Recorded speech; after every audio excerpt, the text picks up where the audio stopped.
Hello guys, it's me Shin. So for today we will be discussing about spell forging. So spell forging is another um, update that we have last week or for this month, okay, of April. So what you need to do is combine at least 3 items up until 5 items to get the best result for levels 1, 2, 3, 4, 5, 6, 7, or 8. Okay, something like that. So, ngayon, we'll just go over to the base. Just go to Shelter Victory and do the spell forging. So, let's find some items that are,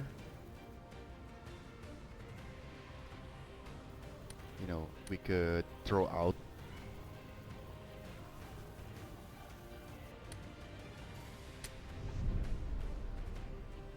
Something that are not likely or for sure to be thrown out yung mga ganong items.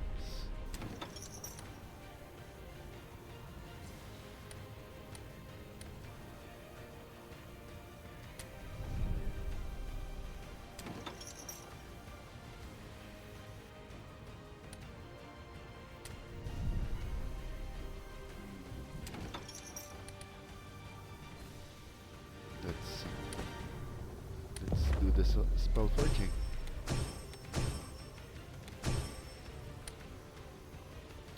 So, ayun. For um, items, ayan, meron tayong mga new items when it comes to spell forging. We have um, dark ingot um, that you could craft siya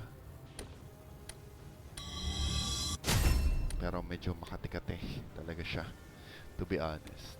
Ayan. So, you could craft um, this ingot for a hefty price of 1 million. Ayan. And then, higher rise of calamity, of course. Ayan. For the higher dark ingot. So, these items, by the way, ayan, could be gained via the current event, okay, if you have Morion, or Party Dungeon. So, for Party Dungeon, new rewards were given for Stage 1, automatic Rise of Calamity. Stage 2, here are the rates. Stage 3, middle rise of Calamity Chest. And of course, for higher. So the items were a bit higher. Kung titingnan nyo dito, apat na yung makukuha nyo. Dito naman, tatlo. Dito ay dalawa. Or tatlo pa rin. Pero dito naman ay isa. So, those are the chest rates. Yan. Sa probability kung paano nyo siya makukuha for party dungeon. Now, what else? Let's go back to spell forging. So, if we go for 5 ingots, usually it will be level 2. For level 2, here are the items, or let's start with level 1. So here are the items for epics. So we have tier 1 weapons, secondaries, armors and uh, tier 1 shoulder strap and accessories. Okay, or accessories. For rare naman, we have higher to lesser to higher yan, na items from no plus or no enhancement to plus 11 enhancement. Okay, and even artifact. For artifact, there are plus 1, plus 2, plus 3, so on and so forth. Meron din sa Sentinels Periap. Okay. So, as of the moment, hindi ko pa siya nakakuha, but we're trying to at least secure it. Sana, meron tayong makuha. Here's the level 2. So, makakuha tayo ng gears. Same thing. Materials. So, pinagkaibahan sa level 1 compared sa level 2 is the materials for crafting tier 2 items. So, for rare items, same items also, but yep, same thing. Yan. Artifact, ganun pa din. Percentage-wise, yun lang yung nagbabago. So, as you could see, there is a big gap pagdating sa tier 3 or sa level 3, sorry. Epic, 30% for gears, and then, 15% for gears, drop chance rate, 15 for materials. So, here are the rates. Yeah. For rare, of course, they are the same thing, except the lowest item that you could get for level 3 are plus 8. Wala na yung clean. Clean enhancement, no? So, 8, 9, 10, 11 na yung makukuha nyo. So, percentage, here are the percentage. For artifact, medyo tumas din ng percentage ng artifact when it comes to rare. Uncommon, nawala na yung clean. Plus 2 and plus 3 na lang. So, here, level 4, only rare and epic items are available for spell forging. Artifact 30%. Of course, here are the rates. Here are the percentage. Of course, there are changes. But here, meron na siyang changes from 50% down to 46% because nagbago na rin yung material rate. So, we do have materials for Periap item, Epic. We also have materials for higher Epic items, and as well as tier 2 Epic items. So, yun lang yung difference. Included pala that tier 2 items are also included here.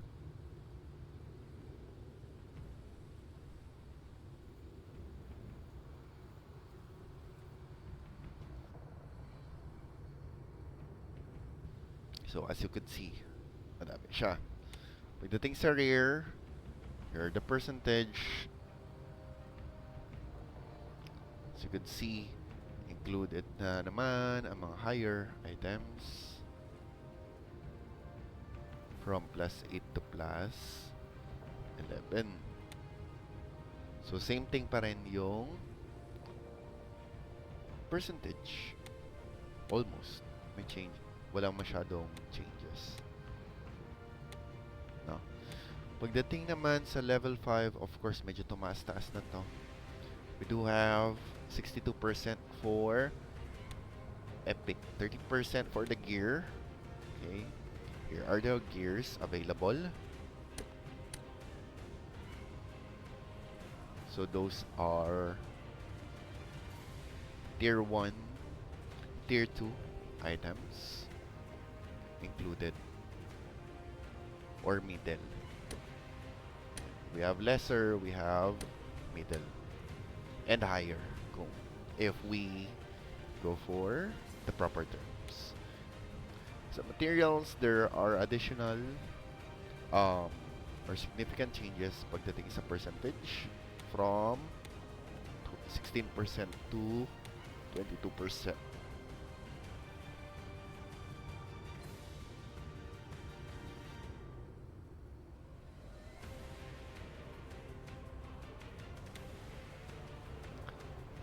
For artifact, same thing, 10% again. For materials, wala pa rin pinagbago. No. Ano lang, slight adjustment pa din. For level 6, 5% rarer for crafting materials for legend weapons. Yun na.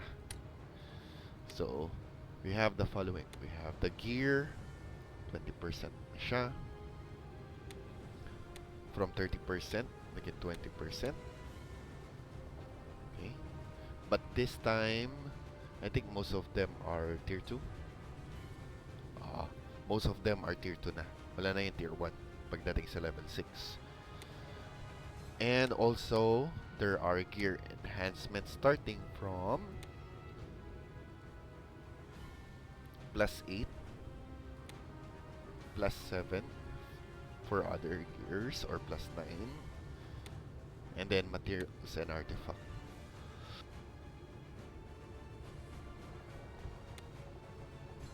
Yun na yung for level 6.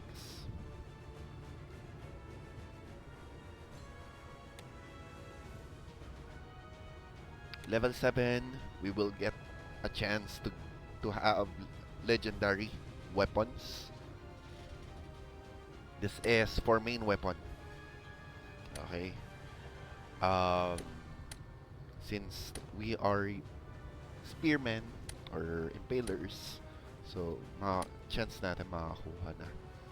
0.22% is mataas for that regard. What else? Sa gears, we only have 0 and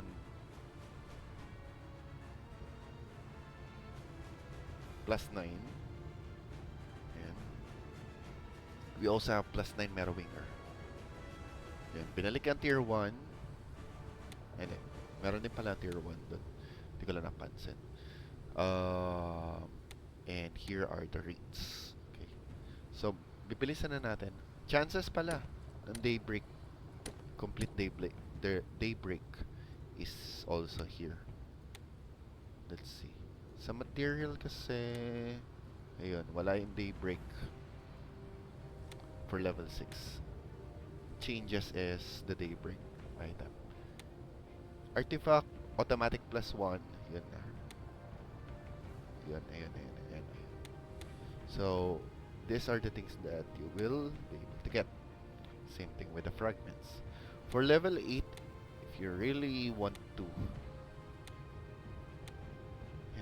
yan yung makakuha. Of course, what we're hoping is plus artifact or +6.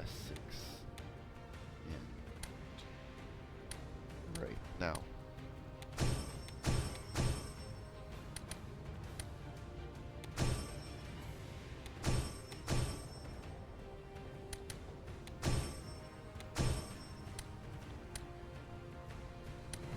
But as you could see, we don't have enough materials yet to get those things out. No? Paano ba to? Just give me one moment. I'll be crafting. Let's craft the items. Let's try Spellforge.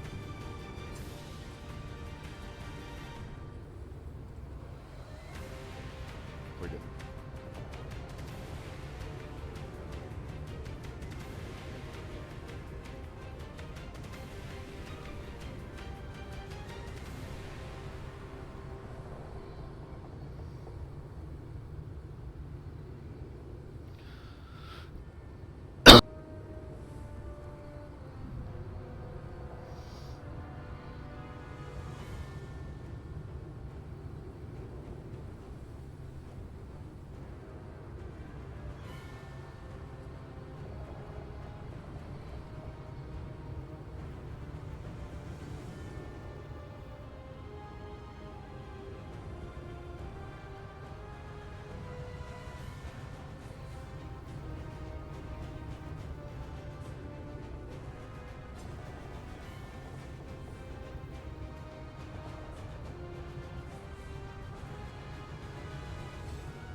don't have enough token kasi. So right now I'm buying um, enough items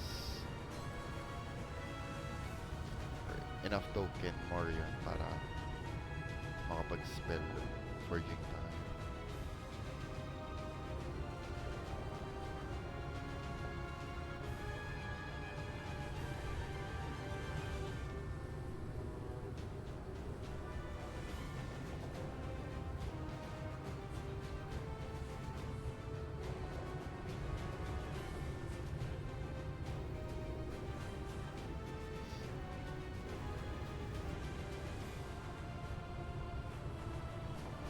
Is it here na ba? Okay, here you go.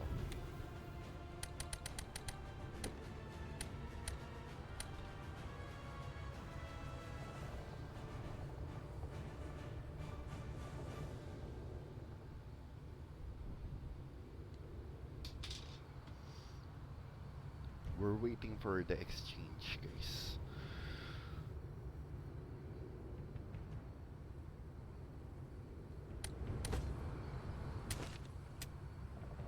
Okay, so we already have the Morion after buying some tokens. What we need to do is to go to the event to craft the material for spell forging.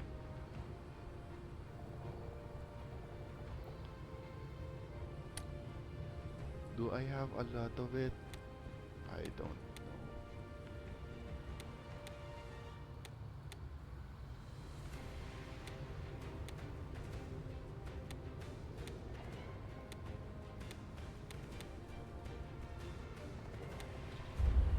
Wait. Spell forging. So I don't have enough. So we only need 2, guys. So we're only crafting 1 for spell forging lang naman. So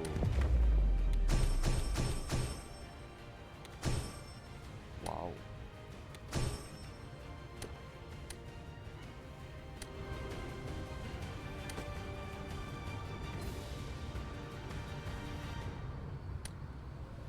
Level 4. Parang unfair if level 4 yung bigay natin.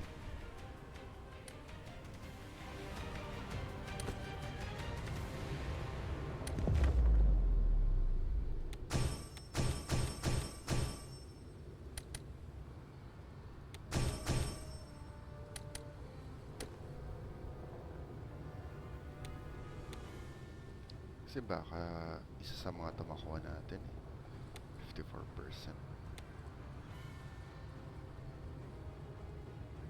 Base sa guarantee base 15% pa nga, 10%. At least level 5 yung crafting dapat natin so that we could remove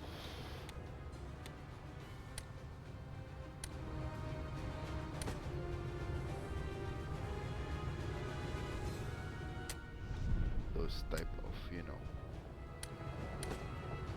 items. Anyway, if that were the case, let's just go with level 2 forge instead. Diba? At least hindi masakit sa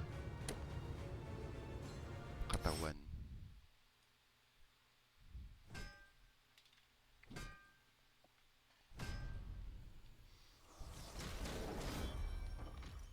Or sa materials. Ta-da! Wow. God.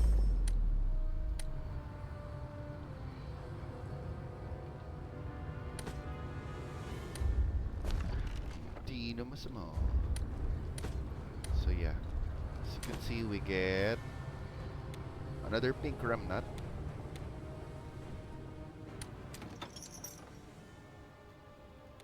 one more and we're good to go.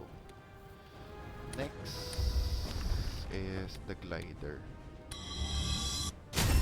Tagal na natin siyang gustong kunin. But,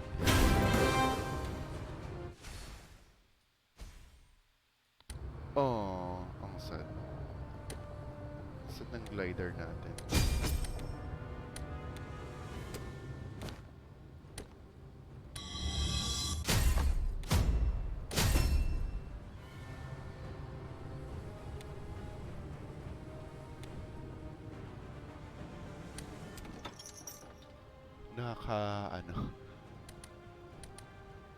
Naka bad trip.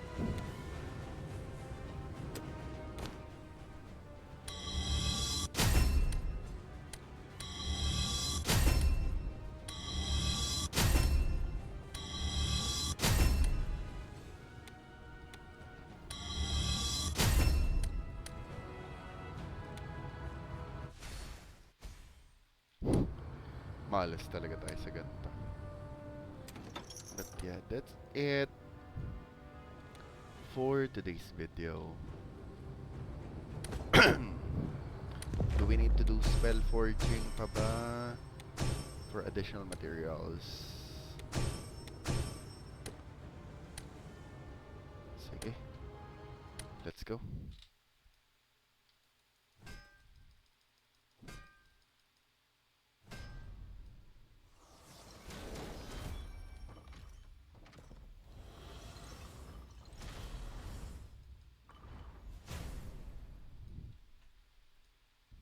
+3.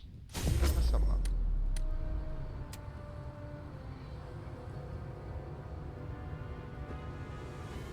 Good thing I get this one because I don't have that kind of equipment yet. Okay. Thanks, guys. So yeah, um, bad luck aside, yeah, bad luck talaga yung ano. Baba talaga ng luck natin when it comes to RNG. But yeah, I hope this guide helps everyone on how spell forging works. No? Thank you. Bye-bye.